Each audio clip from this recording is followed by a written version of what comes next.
try to forget everything you know. Forget your past, your future.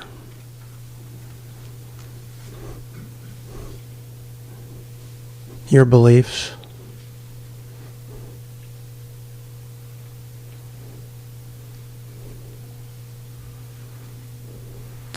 Because what happens here is a mysterious, amazing, miraculous process of being unburdened.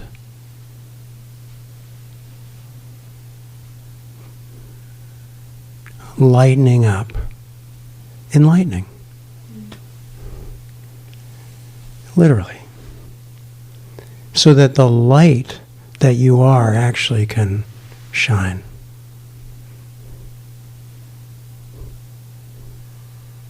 The loving heart that you are can radiate.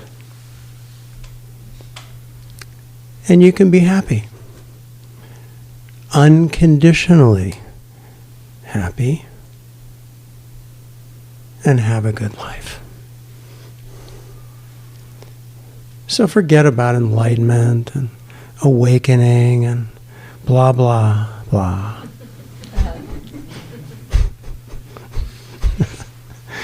That's just another burden, isn't it?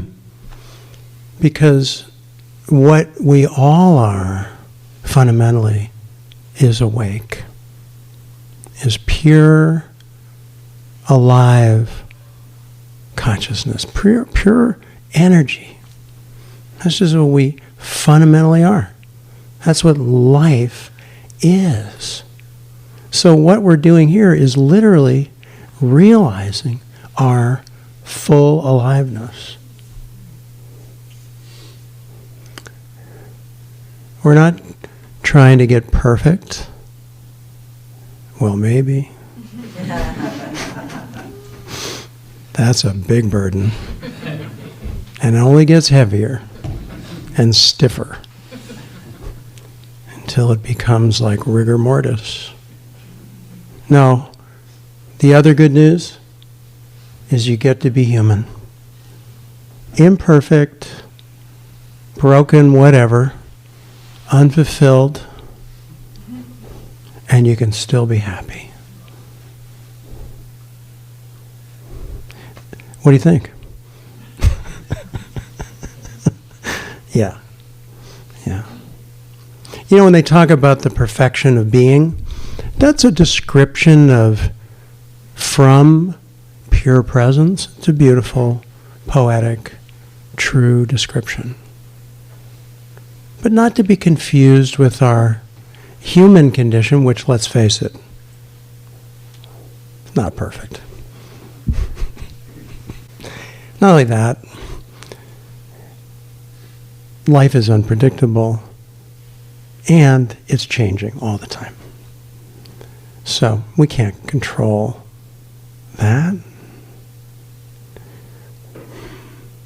In fact, the process of being unburdened is really allowing ourselves to not be in control, to not be controlling, to not be identified.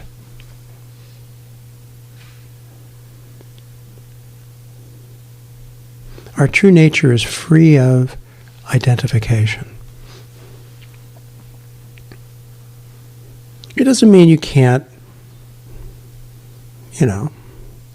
put on the clothing of identification and be somebody. It doesn't mean you can't have beliefs, as long as you don't believe them.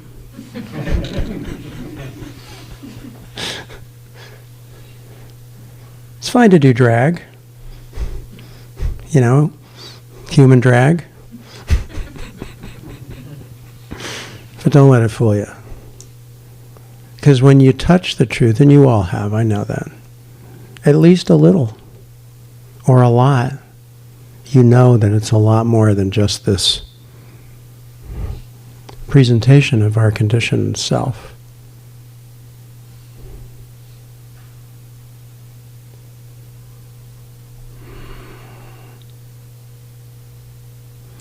Being here has a power in it. Retreat is a powerful alchemical cauldron. And you know, like a little mushroom, you just took a leap into the pot. And now you'll simmer. And it may bring up stuff, you know, it may unwind things, reveal things, dissolve things.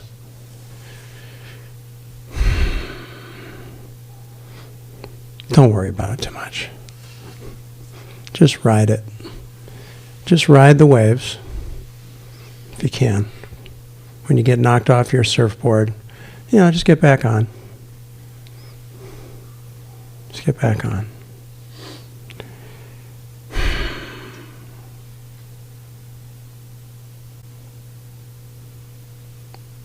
What we really learn is how to surrender. If we learn anything, it's we learn how to get out of the way of the flow. We learn how to let ourselves be awakened. We learn how to let ourselves be guided back to our center, back to truth and harmony, balance and peace. Because that guidance system is built in. It's not something that you get outside of you. So there's no one to follow. There's nothing to understand. It's all already built in. The wisdom of life is, it's so obvious. It's what you are. Always have been. Notice if you're trying. Feel into your body. Breathe. Sense. Take a vacation from your mind. That's a tiny, teensy, infinitesimal place, believe it or not. Come on out into the universe. Get some space. Get some air. Open up into feeling, into breathing, into energy. Let your mind be Muzak on the elevator as you go up. Just some helpful hints, because sitting and being in here, even though it's very kind of low-key in a way, something else is working. It's like a microwave, you know? You may not notice it, or you may. You may feel the energy in here. You may feel the presence. You may not. Please, if you don't feel it, don't believe me. That's useless. No, just notice what is happening, because something will be moving. Maybe you're tired. Maybe you're distracted. Maybe you're feeling irritated, impatient. The beautiful thing about awakening and being free of who you are is that you will love fully. And I have to say that's the greatest joy of this beautiful journey, is that the real gift is that you get to love 100%. And it's amazing. And that's what we're here for. That really is the bottom line. It's not just being happy, it's actually loving. Nothing else ultimately matters.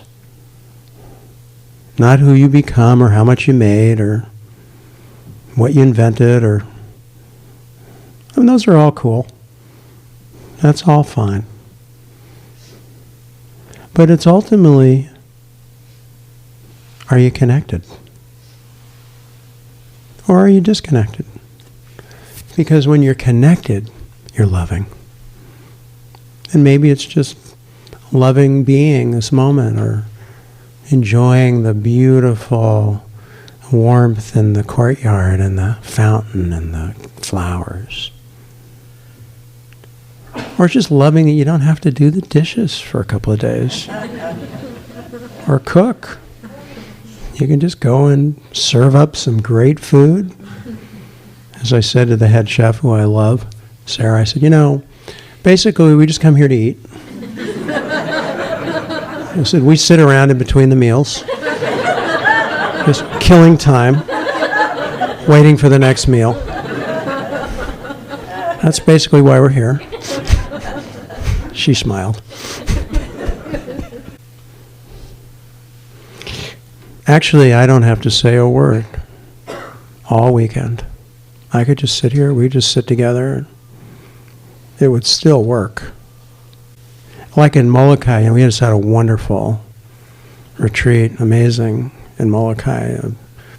But I was sharing with people there something I'll share with you, which I love, which is, I don't know if I've shared it before much, but there was a famous Zen master named Gute.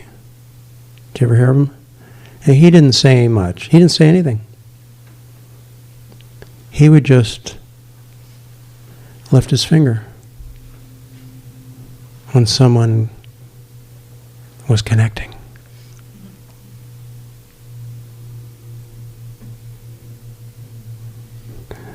That's all. So to read about him says, Gute raised his finger.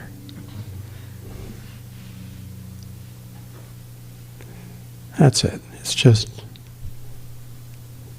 being this presence.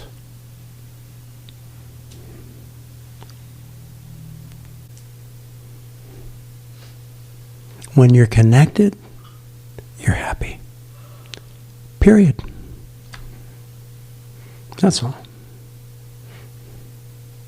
And when you're connected and you come to a retreat, you do get purified. You get cleansed in a way. You get, it's like taking a shower. Inside out. You get you get washed. You get unburdened. I feel you getting it.